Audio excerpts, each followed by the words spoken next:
మొన్ననే ఒక న్యూస్ మన ఇండియాని చాలా ఆలోచింపజేసింది, మన భారతదేశాన్ని. నార్త్ ఇండియాకి చెందినటువంటి కొంతమంది జాలర్లు వేటకెళ్లారు సముద్రం మీదకి. తుఫాన్లో చిక్కుకుంది పడవ, మొత్తం అందరూ ఆ తుఫాన్లో కొట్టుకుపోయారు, ఎవరు బతకల. కానీ ఒక్కడు హోప్ తో, ఆశతో ఈతటం మొదలు పెట్టాడు. ఎన్ని రోజులు ఈదాడు తెలుసా?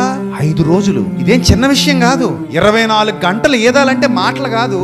అలాంటిది 5 రోజులు ఇంటూ 24 గంటలు. చేతులన్నీ చచ్చుబడిపోయి, తిండి లేదు, తిండి ఉండదు కదా, నిద్ర ఉండదు, తిండి ఉండదు, ఏముండదు, ఇతనే ఉండాలి. గంట ఈతటం కష్టం. స్విమ్మింగ్ వచ్చిన వాళ్ళకి తెలుస్తుంది దాని పవర్ ఏంటో. స్విమ్మింగ్ చేసేవాళ్ళు తొందరగా శరీరం తగ్గిపోద్ది. అలాంటిది 5 రోజుల పాటు ఒక మనిషి ప్రాణాల కోసం పోరాడాడంటే ఇది సామాన్యమైన సంగతి. చివరికి బంగ్లాదేశ్ నౌకనుకుంటాను అతన్ని చూసి, అరే ఎవడో ఈతున్నాడు రా పాపం, వాళ్ళు తాడు కట్టి ట్యూబ్ వేసి మెల్లిగా అప్పటికి 2-3 సార్లు వేస్తే క్యాచ్ చేయలేకపోయాడు, మొత్తం మీద బయటికి లాగారు, బతికి బట్ట కట్టాడు. అంటే ప్రాణం నిలుపుకోవటానికి ఒక మనిషి చేసిన పోరాటం మీకు అర్థమైతే 5 రోజులు ఎలా ఉన్నావయ్యా బాబు, ఏం తినకుండా. మధ్యలో అడిగారట, నీకు దాహం అనిపించలేదంటే ఒకసారి వర్షం కురిసిందంట, లక్కీగా ఆ వర్షం నీళ్ళు దాగి ప్రాణం నిలుపుకున్నాడు.